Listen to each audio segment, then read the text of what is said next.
సమాజంలో క్యాన్సర్ యొక్క బర్డన్ ఎలా తగ్గించగలం? ఈ వర్క్ ఆన్ 4 పిల్లర్స్. మొట్టమొదటిది education.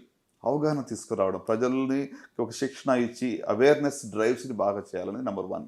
Right. Number 2 early detection. ముందశలో క్యాన్సర్ మనం కనుగొనాలి. అప్పుడు దాన్ని జయించగలం. రైట్. అది నంబర్ 2 సెకండ్ పిల్లర్ అనమాట. థర్డ్ పిల్లర్ ఏంటి? ట్రీట్మెంట్. ఒకవేళ ఎవరికైనా డయాగ్నోస్ అయితే ఎథికల్‌గా రైట్ ట్రీట్మెంట్ అనేది వాళ్ళకి యాక్సెస్ మనం అందించగలగాలి. మారుమూల ప్రాంతాల వాళ్ళకు కూడా మనం క్యాన్సర్ ట్రీట్మెంట్‌ని అందుబాటులో తీసుకొని రావాలి. Fourth one is research and rehabilitation. అంటే ఇప్పుడు క్యాన్సర్ మరి మందులు చాలా ఎక్స్‌పెన్సివ్ మీకు తెలుసు. సో క్లినికల్ రీసెర్చ్ అనేది చాలా ఇంపార్టెంట్. న్యూ డ్రగ్ డెవలప్‌మెంట్, ఇమ్యునోథెరపీలు కానివ్వండి, టార్గెట్ థెరపీస్ కానివ్వండి, ఇవన్నిటి వల్ల కూడా తక్కువ సైడ్ ఎఫెక్ట్స్‌తో మంచి వైద్యాన్ని ఇవ్వడానికి రీసెర్చ్ దోహదపడుతుంది. సో అట్లా అంటే ఈ జబ్బు బారిన పడిన వాళ్ళకి రీహాబిలిట్ చేయడము, అట్లనే ఈ జబ్బుని రాకుండా లేకుండా మంచిగా ట్రీట్ చేయడానికి రీసెర్చ్ చేయడం. సో ఈ 4 వర్టికల్స్ మీద కూడా మేము పనిచేస్తున్నాం అనమాట.